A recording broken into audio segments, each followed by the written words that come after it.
Bagi saya, ini menjadi jawaban dari pertanyaan-pertanyaan saya yang selalu mengatakan kenapa sih Justin Hubner ini tidak dipercepat atau tidak dilanjutkan proses untuk mendapatkan warga negara Indonesia setelah gagal kemarin. Karena dia mempunyai kualitas yang bagus, tapi kenapa juga ya Sinteyong malah menumpuk pemain belakang banyak banget di timnas Indonesia? Mari kita bahas dari sudut pandang penikmat sepak bola, bukan pengamat sepak bola. Jujur saja teman-teman, ketika Justin Hubner gagal bergabung dengan timnas Indonesia, waktu itu saat barengan bersama Ivar Jenner dan Rafael Struijk, saya agak kecewa ya. Selain karena ada permasalahan, tapi saya itu selalu bertanya-tanya kenapa sih nggak diproses ulang gitu. Kenapa saya selalu bertanya seperti itu? Kenapa saya ngebet pengen Justin Hubner bisa ada di timnas Indonesia? Karena pemain ini adalah pemain yang bagus. Bahkan waktu itu, sebelum era sekarang, saya menganggap bahwa Justin Hubner ini kualitasnya lebih baik dibandingkan Elkan Bagot. Menurut saya ya, kualitasnya itu lebih baik Justin Hubner loh teman-teman. Permainannya, juga sekarang mungkin pelatihan-pelatihannya juga bagus juga, dan mempunyai bagi saya masa depan yang cukup mentereng.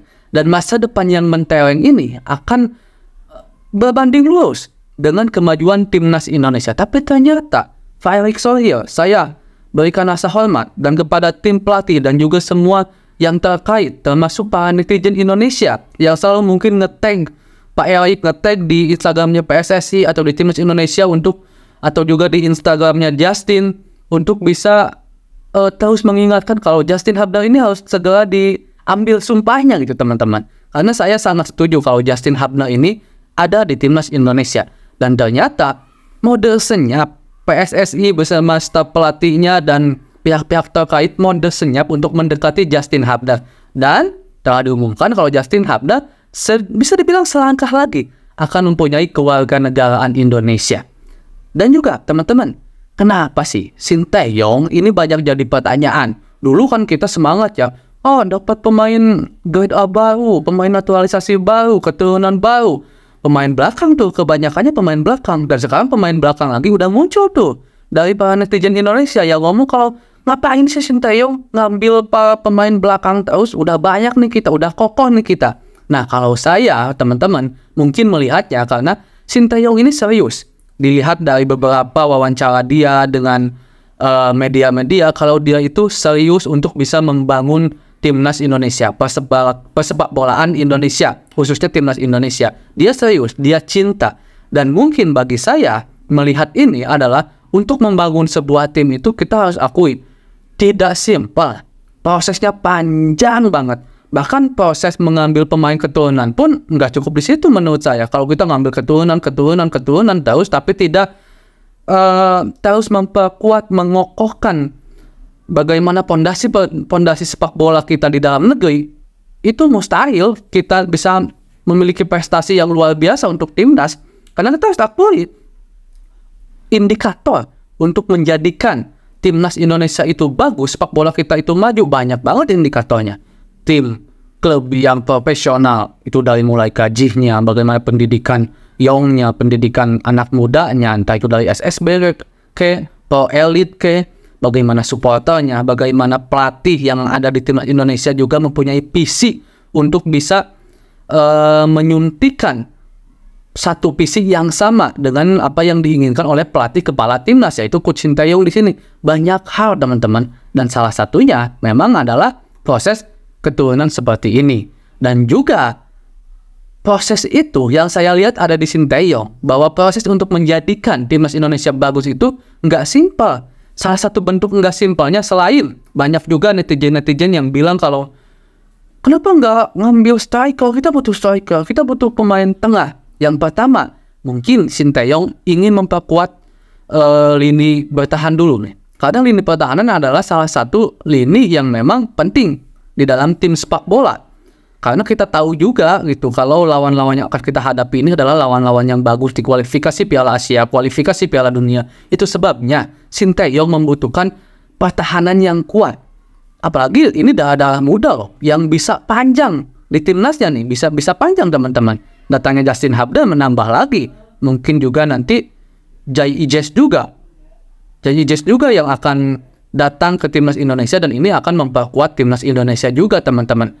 Nah, Itulah mungkin salah satu alasannya pondasi yang akan digunakan oleh Coach Sinteyong perlahan-perlahan adalah lini belakang dulu nih yang dipersiapkan, baru nanti memiliki lini tengah dan lini serang. Dan juga yang kedua, kita harus akui susah nyari pemain grade A yang ada di posisi yang ada di posisi tengah dan posisi depan. Kita tahu sumbernya aja nih, kalau kita ngiblatin sumber kita, keturunan kita itu dari Belanda, sekarang timnas Belanda aja sulit untuk mempunyai pemain yang bisa dibilang berkualitas di lini serang. Mereka aja kesulitan, apalagi kita gitu teman-teman, timnas Indonesia yang bisa dibilang ya pemain yang memilih timnas kita adalah pemain yang memang tidak dipanggil oleh timnas Belanda.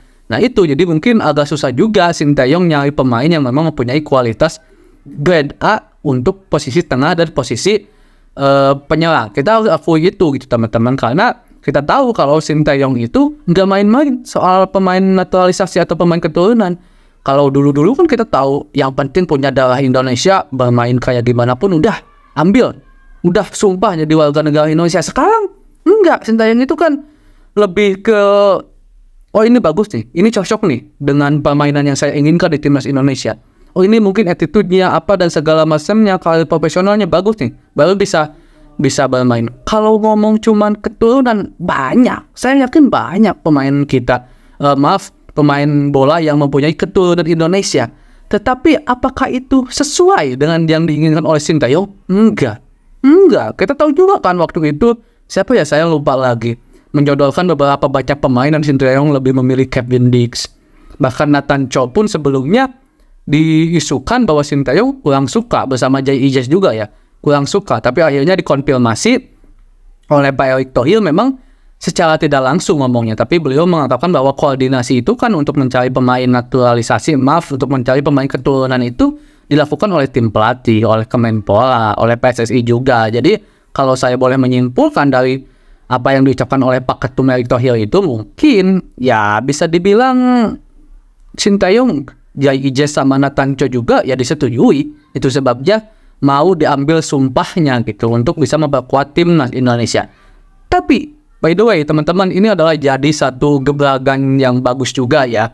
Walaupun bagi saya ini kayak ibaratkan obat lah, dimana obat itu hanya meredakan nyeri sementara.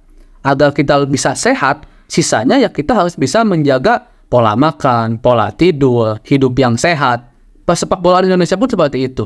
Bagi saya, mengambil pemain keturunan-keturunan dengan instan ini adalah menjadi salah satu obat sementara agar timnas kita bisa lebih baik.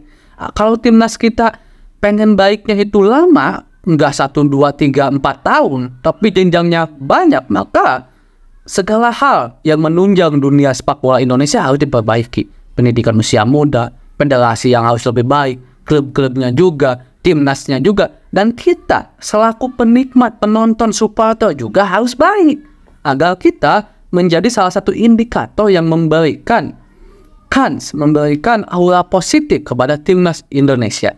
Mungkin itu dulu teman-teman pembahasan kali ini. Assalamualaikum.